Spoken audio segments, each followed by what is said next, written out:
જય શ્રી કૃષ્ણ, જય દ્વારકાધીશ મિત્રો. આજે આપણે અધ્યાય 17નો 16મો શ્લોક સમજીશું.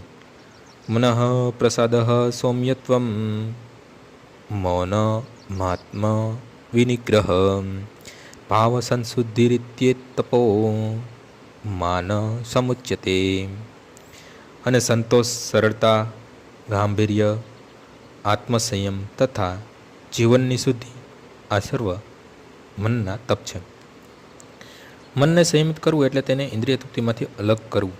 તેને એવી રીતે કેળવવું જોઈએ કે સદા બીજાઓનું ભલો કરવાનો વિચાર કરે. વિચારોનું ગાંભીર્ય એ જ મન માટે સર્વોત્તમ કેળવણી છે. મનુષ્ય કૃષ્ણ ભાવનામૃતમાંથી વિચલિત થવું ન જોઈએ અને ઇન્દ્રિય ભોગને સદા ટાળતા રહેવું જોઈએ. પોતાના સ્વભાવને શુદ્ધ કરવો જોઈએ. એ જ કૃષ્ણ ભાવના પ્રાણ્યતા છે. ઇન્દ્રિય ભોગમાંથી મનને હટાવી લેવાની મનનો સંતોષ મળી શકે છે. ઇન્દ્રિય ભોગ વિશે જેટલું વધારે વિચારવામાં આવશે તેટલું જ મન વધારે અસંતુષ્ટ થશે. વર્તમાન યુગ આપણે મનને નકામું જ અનેક પ્રકારના ઇન્દ્રિય તૃપ્તિના સાધનોમાં પ્રવી રાખીએ છીએ. તેથી મનની તૃપ્તિની શક્યતા રહેતી નથી. માટે સર્વોત્તમ રીત એ જ છે કે મનને વૈદિક સાહિત્ય પ્રત્યે વાળી લેવામાં આવે, કારણ કે તે પુરાણો તથા મહાભારતમાં છે તેવી અનેક સંતોષપ્રદ વાર્તાઓથી સભર છે.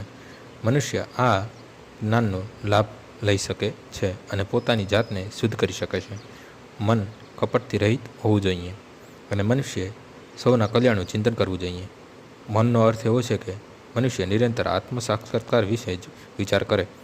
કૃષ્ણ ભાવનાયુક્ત મનુષ્ય આ જ અર્થમાં આદર્શ મનનું આચરણ કરે છે. મનનો નિગ્રહ એટલે મનને ઇન્દ્રિય ભોગથી દૂર કરી દેવું. મનુષ્ય પોતાના વિચારમાં, વ્યવહારમાં નિષ્કપટ થવું જોઈએ અને એમ કરીને તેણે પોતાના અસ્તિત્વને વિશુદ્ધ કરવું જોઈએ. આ સર્વગુણોનો સમુદાય માનસિક પ્રવૃત્તિઓનો સંયમ કહેવાય છે.